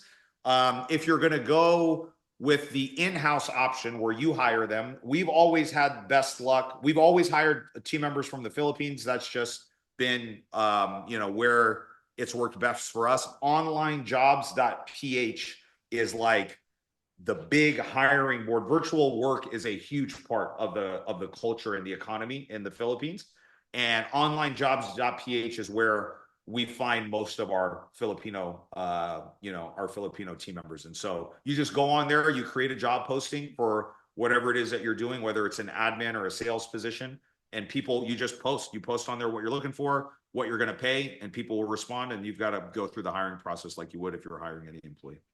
Very, very cool. I don't know if this has hit your radar yet, but have you seen, Jason, AI impact the VA world, your marketing? Are you using any AI tools in your business? We are using some stuff to help with follow-up. And so with our follow-up sequence, there is some AI built into the CRM that we have that does some initial, like, it's really like the initial contact to get it to a point where we can pass it very quickly to a live body, if that makes sense, right? So I have not, I mean, I've seen some tests and some demos of things that supposedly like, you know, they call and they're speaking to artificial intelligence and that's taking them through the whole way. I have not seen anything that's close to that. I think we're still very, very early on. I think AI is going to be a big part of the real estate industry in general, but it remains to be seen how like impactful it's going to be. And I think we've got a long runway to go before that's done.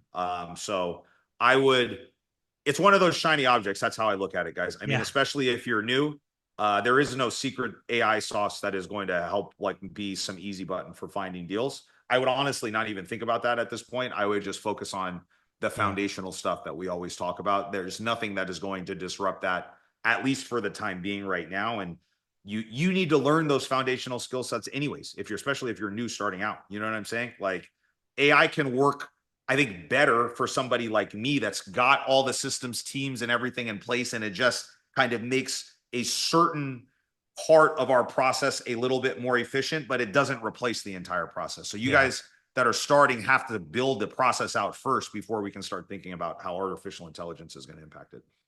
Very cool. Got a question from Shaw. Again, folks, remember, you can raise your hand if you'd like as well. ADUs in Fresno. Obviously, I know I tried to do this once in Fresno years ago. Yeah. They now have approved plans. Are ADUs, taking off? Or actually people building them, talking about them? Or is the price point really not? People are definitely doing them. And we're wholesaling a deal to another investor that I know out here that's converting the garage into an ADU. So the seller had already started it, but it was like kind of an unpermitted deal. And so he's going to go in and spend the money to just do it, since a lot of the utilities and everything are already connected, and he's going to do that. I've seen more and more people taking advantage of those fast track plans and just doing that too. We have not invested a lot of time and money into ADU conversions just because I know people that their whole business model is this, like in Southern California. I'm close with them. Their whole business model is based off of finding a property where they can do 1 or 2 ADUs, right? Convert the garage and build something in the back. And it's because there's a pretty big variance between what they can build the ADU for and then what the property is then worth afterwards, right? So just for the sake of round numbers out here, if you're not going to do the work yourself, like meaning you're not going to sub out every single trade and you're not going to negotiate the concrete guy that's doing the foundation, the framer, the electrician, and you're not going to hire and manage that project yourself, it's going to cost bare minimum, I'd say $200, maybe $250 a square foot for you to do it. Okay. If you're going to hire somebody out. And, if you're in just a, C neighborhood here, blue collar working class neighborhood where that works, the houses are only really you're only going to add about $250 of like square foot, like that additional 1,000 square feet that you add, right? It's only going to be valued at about $250 a square foot. If hopefully everybody's following what I'm saying, right? So when you add this square footage, it costs you $250 to add it, and the value creation is only also going to be $250 to $300. In SoCal, they're building for $200 a square foot, but it's worth $800 a square foot when it's done. So there's a huge variance in the value proposition when you go adding that. And now, they can flip it and they can sell it and make money, or they can refinance it. And because there's so much of it going on over there, when it comes to appraisals, there isn't like I've heard some horror stories with appraisals. I haven't had this experience firsthand, but I know some people that have spent a bunch of money doing an ADU, and the value from the appraisal that came in was way lower than expected. So that means they ended up leaving a ton of their money stuck in that project, and they've got to wait for appreciation to get it out. So in Fresno, I see more of it happening. I definitely think in California we have a housing shortage, but I think the markets where we're seeing lots of activity, you see a big spread between what the property becomes worth versus what it costs to actually do the construction. So be mindful. Be very mindful. I wouldn't be adding an ADU. I mean, like Thatch and Win, right up in the Seattle areas. Seattle's another market where again they can build it for a certain point and then it's so I see tons of people that are doing it in these higher price point markets. Yeah, I would be very I wouldn't do it in a market like Fresno. If it takes you 200 to build and you think it's worth 200. To your point on the appraisals, I see so many people get their money stuck in a deal because again, appraisers, they're not used to appraising ADUs. It's the odd lot. It's the odd unit, and you're very likely to get burned by doing that. So I would only look at markets where you have probably 2 and hopefully 3x delta between cost and value. Like Jason's number of 2 to 800, 2 to 600, something like that. You got to give yourself downside protection. Yeah, absolutely. Sure. You always want to be mitigating what's the worst case scenario. Yep. Right. That's like whenever I'm trying something new in my head, I'm like, what is the absolute worst case scenario here? And can I live with that? And if I can live with it, then what is worst case scenario compared to the upside? And if there's lots of upside potential and I'm getting it at a good price and I can live with worst case, then I'll take a swing at it. But like most people, like there's not a big variance between worst case and upside. It's just whatever, right? And they're banking on everything happening perfect, and it just doesn't work like that. So you got to be really cautious when you're trying something new like that. Yeah, and I'm going to go back to, I think it was Jason's question earlier about that fourplex. I don't think enough people think about the downside. In this case, the worst case scenario, right? We were looking at the deal, talking about the deal. It's all the upside, right? I always thought about what's the worst case scenario. I call it downside protection, and really rarely thought about the upside, right? I don't want the magic unicorn rainbow scenario, right? Because it just never goes that way. Yeah. I want to know if I can survive the downside and be happy with it. If I can, I take a swing. If not, I'll write the price lower because, So very, very cool. Well, we've gotten through all the questions. Let's talk about the Vegas event. You were obviously a featured speaker last time, you and your lovely wife, Jen. That was so much fun. You kicked us off, actually, the first speakers ever at the first event. And you're coming back. That's got to be fun. Yeah, coming back. For me, one of the things that has been proven to be the most impactful part of being in real estate is just developing relationships. And a lot of the new relationships that I make are at events like this. And we speak at events, I attend events, and I go there. Obviously, there's going to be tons of useful information from the speakers, and there's always a handful of nuggets that you can go away. So my goal when I go to these things is if I can just walk away with one piece of information that I can take and implement into my business over the next 12 months, right? That can move the needle in the right direction. I consider that a win. And then the real value is in the connections and the relationships that you make, right? So at the beginning, if you're going and you're attending, it's with the other attendees and you're really trying to connect with other like-minded people that can be the start of this new network that you're building. And then, for people like us, it's like I'm trying to connect with the speakers. I'm trying to connect with other high-level people that are there to build those relationships too. And so, know what you're going to these things for, guys, right? It's both. It's definitely both of those things. And, I feel like the community and the audience that you've built with ORAT, dude, it's just such a really cool group of people. You have people that are engaged, and it's very, very important. That saying that you hear all the time, you're the average of the 5 people that you hang around with the most at the beginning, right? You need to start intentionally putting yourself around different people. That was one of the things that really helped speed up my growth and the acceleration of my businesses. I love my friends and I love my core friend group and I love my family, but there are not the people that I go to talk to about business advice. You know what I mean? There is a certain, part of my life that they fulfill, but it's not business. It's not real estate. They're not wired like how I am wired. And you guys need to intentionally put yourself around those people and you meet them at these type of events. So yeah, I'm excited for it, dude. I think it's going to be great. Yeah. The other thing, again, my events are very unique because there's no selling, right? There's no back of the room nonsense. Bring out your credit card crap. It's really more of a celebration. But also the audience can line up and ask questions, right? That's a unique thing, right? You and your wife talked for roughly 30 minutes and then you took questions for about 30 minutes. And just like here, right? Raise your hand, ask questions. You're there. And then, the speakers don't leave, right? They're there for the duration. So you can catch them in the hallways and all of that. So it's a unique experience. Access is such a huge value add. And I can remember, being I don't know, whatever, in my early 20s or whatever. And I was always intrigued by the idea. I'm 43 now. I was always intrigued, even when I was younger, by the idea of investing in real estate, trying to do what I'm doing right now. And with the advent of the internet, social media, and these type of events, and I think like guys like you and me that are going out and creating these environments where people can come and actually connect with other people. The biggest issue for me when I was younger was I didn't have access to anybody to show me the ropes, and that access is no longer the problem, guys. You know what I mean?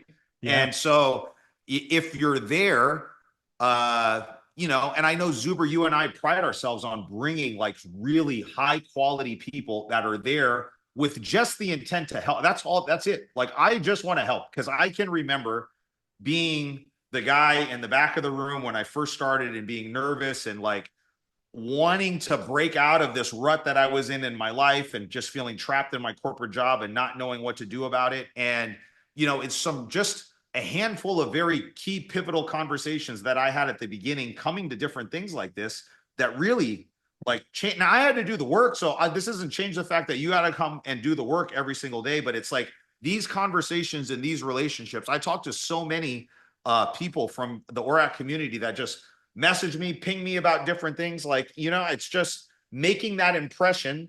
I can remember I talked with, I can't even remember how many people at the event last year, and I still get messages, texts from guys that are just like, hey dude, I have a question about this. And I'm happy to reach out and help, because I can remember them coming up to me, and I can remember being in their shoes and on that side of the conversation 10 years ago. Right. And so I know we pride ourselves on finding people that pay that forward and want to continue to, you know, provide value first, and, you know and understand that, you know, us helping and collaborating with newer investors only helps us all get to where we want to go faster. It's just been proven to me that that's the way it works. I know this is true for me, and I would bet money it's true for you, but we're going to ask the question anyway. You probably get more of a thrill helping somebody else get their first deal than you closing your, you know, whatever it is, 1,000th deal. I mean, I don't like, there's part of me that still gets charged up from doing deals, but it's not, there is a different type of fulfillment that comes when I get a message from somebody that's like, hey dude, I've been following you for, you know, X amount of time. And, you know, I bought 3 rental properties because of the advice, dude. So I appreciate, just thank you for that, dude.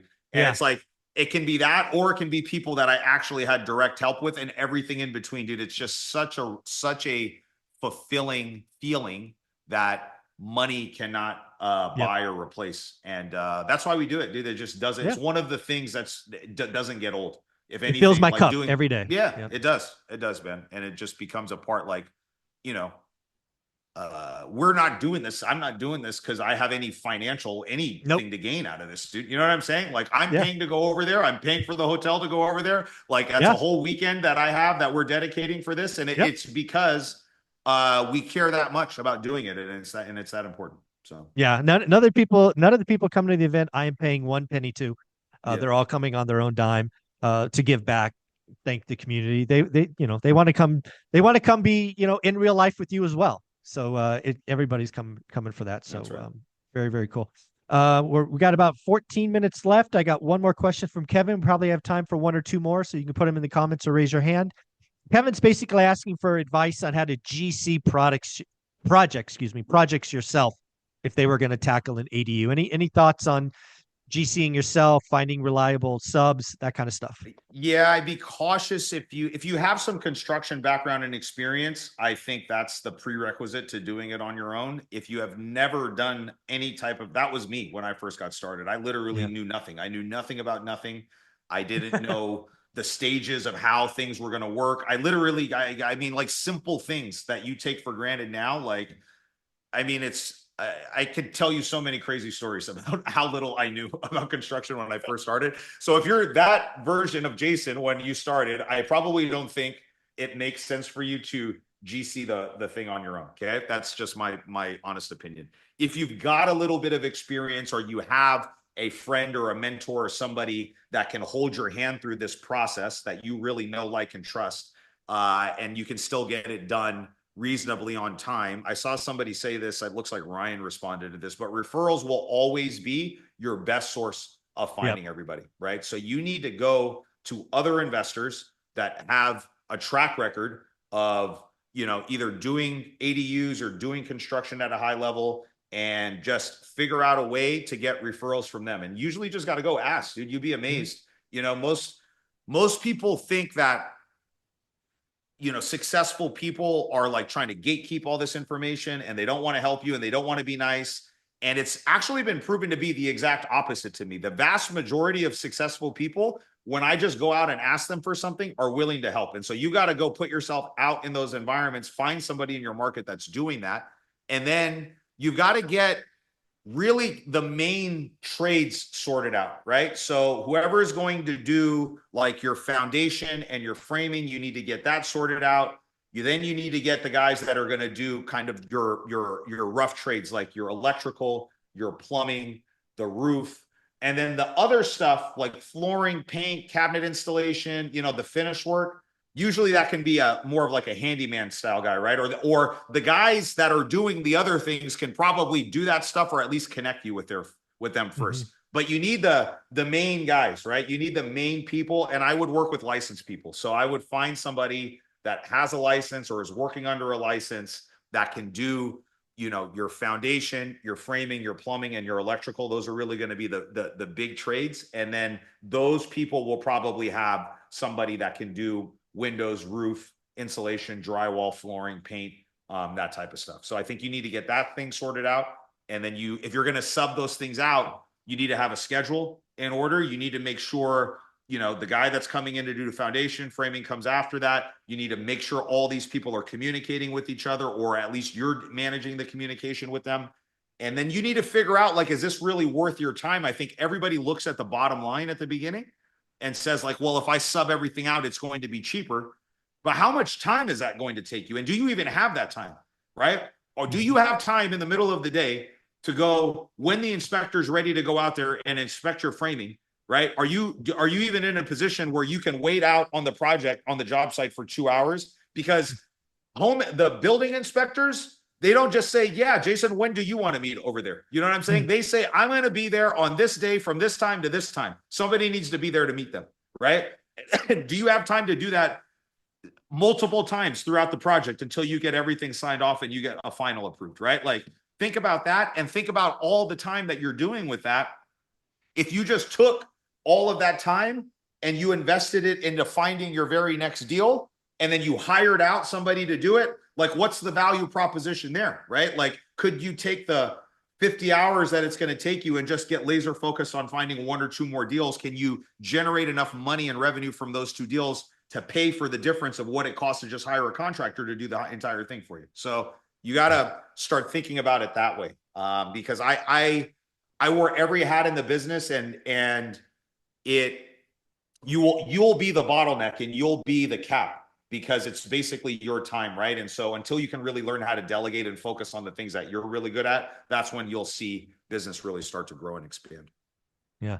Something that you've done for this community is you actually gave us some pretty cool stuff that we've added to the classroom section. It's actually available at level 2, folks. Level 2 in the school is very easy to get to. Introduce yourself, comment a few times. That stuff will be unlocked at level 2. There's some training in there. There's some cold calling. There's a lot of stuff you gave us. Yeah. No, there's so much information that's out there and then accessible. It's just that these things are in access to information is not the issue. It's action. We need to take action. You need to pick what you're going to do, commit to it, put your head down for a year, work really hard, and then check the score of the game after 12 months of hard work, and then see where it's at. Do the work, people. I wear that hat That's for right. a reason. Yeah. Jason, you are very articulate and well-spoken. How did you build that skill set? Lots and lots and lots of practice. Okay. I mean, I worked in corporate America for 15 years before I ever got into the real estate business. And I was in the sales and sales management position. So in those type of positions, you're talking to people all the time, right? You're on the phone all the time. You're going out and pitching and presenting things all the time. So it forces you to get good at communication skills, right? Then you're managing a team. I think I had at its highest, like 35 team members that worked for me at like when we were the biggest, over multiple locations. I was based out of Fresno, but then we had satellite offices in the Bay Area and a couple other places. So I had to manage 35 different personalities, all the different things that come along with that. When it comes to real estate, I started putting free meetups on, 7 or 8 years ago, And this was just me shooting from the hip in front of like 6 people. You know what I mean? And just and then it was like I've been doing that for 6 or 7 years. And so I've gotten so much practice talking in front of groups, right? You combine that with my other thing, and then it goes from there. I saw reading, obviously, and education was always something that was emphasized when I was growing up. My dad was a professor at Fresno State. So it's obviously like, you know, it started early on, but then I think you just put yourself in situations where you force yourself to get good at it. And that's the best thing. Like if you're not good at something, like most people are, when you're trying to grow the business, most people are lacking skills on the acquisition side, right? And the best way to do it is not training. Like you can learn stuff in a vacuum, or you can learn doing modules, but in my opinion, the best way is just to jump in and start doing it. It's going to force you to get good. Like when you're learning a new language, what do they always say? Full immersion. Full immersion is the best way to do it, right? You can learn on Duolingo and you can do it, or you can just force yourself to have to speak Spanish every single day, and you will learn much faster. And it's the same thing with anything else in life. I believe it. Yeah. One of the things I would coach people up on, my most valuable college class was actually junior college. It was public speaking. Yeah. You know, I was an introvert who would never really talk. And it was that class that unlocked, you know, my ability to even get into sales. So if you feel like you are lacking something, I would go to a junior college and just do a public speaking class. It is a skill that can be learned. Absolutely. And I say that as somebody who was, you know, was not comfortable talking in public. So very, very cool. Well, Jason, let's wrap this up. You have an amazing website with all kinds of free stuff. I don't think we talk about that enough. So give that a plug, please, and closing thoughts. Yeah, guys. Every single tool and resource that we use in our business on a day-to-day basis, we make available for free on our website. If you go to jasonpritchard.com, there is a link on the homepage to download a free toolkit. There's over a dozen different resources that we have on there. And that's probably the best starting point if you're trying to, you know, try to do some of the things that at least I'm doing in the business right now. There's a 10-page step-by-step guide on what we do to go direct to seller, because that's where we've always found our very best deals. And then all the tools and resources that we use every single day. So all the scripts that we're using when we're talking to sellers over the phone, the deal analyzer that my team uses every single day to analyze and underwrite every single property and every single lead that comes into our business. We have a copy of our contract. So if you need a copy of your contract, we have a copy of our assignment agreement for when we're wholesaling properties. We have all the documents that you use when we're doing private lending. So our note, our deed of trust, these are all editable copies that are just blanks that you guys can use and make your own. So I would say go there. And I mean, I love helping. I love coming on here. I know we've been doing this for a long time. We're going to continue to do it. Really excited to see, hopefully, everybody that's on the call in Vegas. Jen and I will be out there. So love to connect with you guys in person. And as always, if I can be a resource to anybody that's on the call, don't hesitate to reach out. I'm happy to help if I can. JasonPritchard.com. Go there now. Get the toolkit. You will be amazed. Thanks, brother. Take care. Appreciate you guys. Thanks. Later. Bye.